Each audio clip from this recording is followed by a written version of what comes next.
What is the main barrier to successful learning for our students?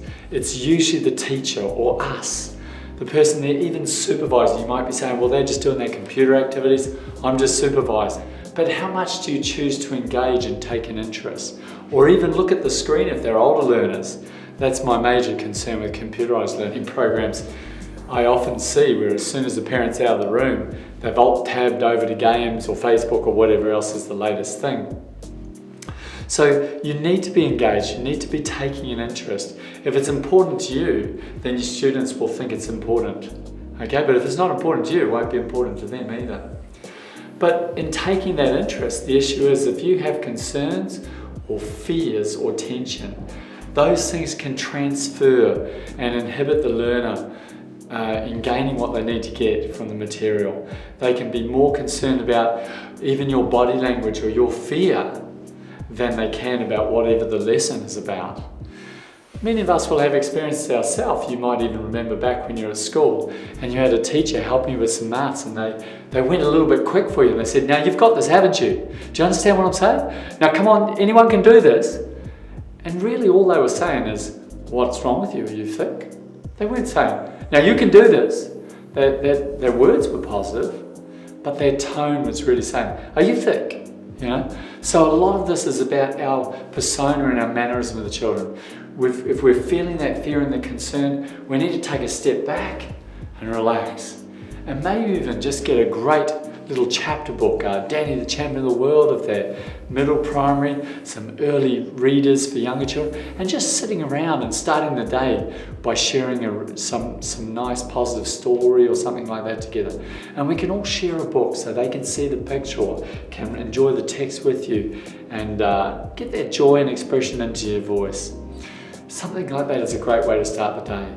We encourage our families to start the day with a devotion and some prayer and a positive scripture. But if you don't have those Christian ideals, that's okay. You can have your own form of positive start the day time. Now this is stuff that's not necessarily going to be written in the programs you're receiving from schools, but they're things that warm kids up, warm you up for facing the day of learning. I used to have a saying when I was a school teacher, and I actually stopped saying it for many years because teachers didn't like it. But I used to say, a teacher is only as good as their smile.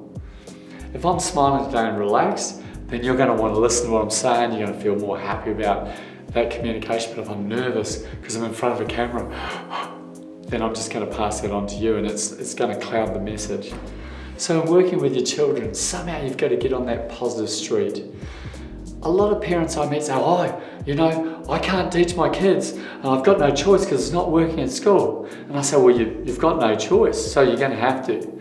But I say to them, remember who taught your child potty training, for example, or how to use the toilet. I'm telling you, that's as complicated as any algebra, teaching algebra. But you did that and you were successful at that. So you can be successful at this too. But you might just need some keys. And like I say, number one, just taking that anxiety and stress down, being positive, diffusing the situation. If your student is working on some language activities and they're trying to expect you to get into some creative writing there, sometimes the material might not guide them as to how to start getting their ideas down. So we're going to give you some keys for that today. Another area is if they're doing maths and they're really not understanding the sums or the work that they've been given. It usually goes back to either not having a relational understanding of addition, subtraction, multiplication, division, the 4 basic operations, and we can give that to you in some notes, make it available through the website. Or it comes down to them having missing links in this and then they get anxiety. They get the maths right sometimes but not others. Or they're so caught up trying to remember the times tables that they need to solve this sum. Or remember, do they put the 1 up there or carry it down here or do they add it here?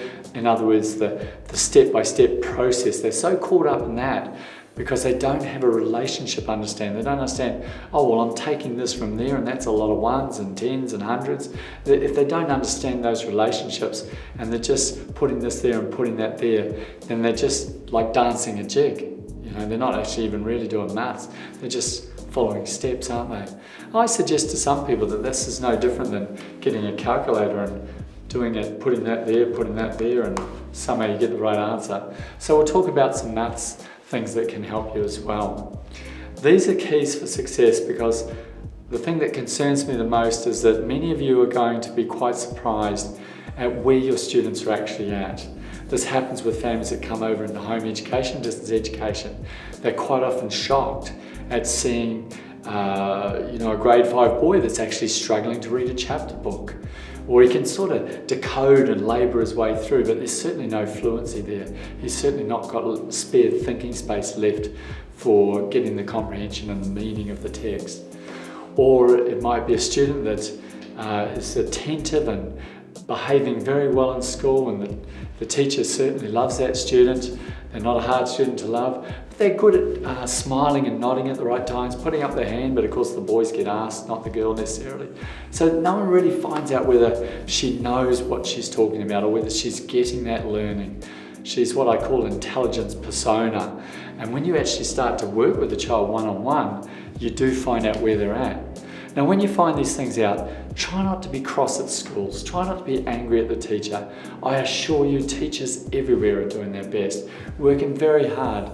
But they're in situations as well where we have one teacher and 25 students, quite often 25.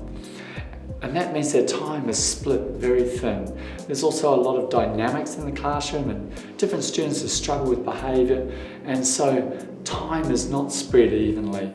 The other factor is that students are often at different levels, and these days curriculum is moving more to you're this age, you're this level. So a lot of kids that have got behind can never really catch up. So we're going to find a few things in this home education journey, and I think some of you, this can be a valuable opportunity to help your student filling in some missing links or gaining success where they haven't in a busy classroom before. So that's the positive spin of this coronavirus. In education, being forced to home educate. And I think you need to realise as parents that your child cares more about how you feel about them than anyone else in the world. They love you very much, and they care if you are feeling that they're clever or inversely feeling that they're not clever. You've got to be very careful with your body language and your expression, that the child is not reading into that you're cross at them, because that's the hidden message. My wife always says, Jason, it's not what you say, it's how you say it. And that is so often the truth. Thank you.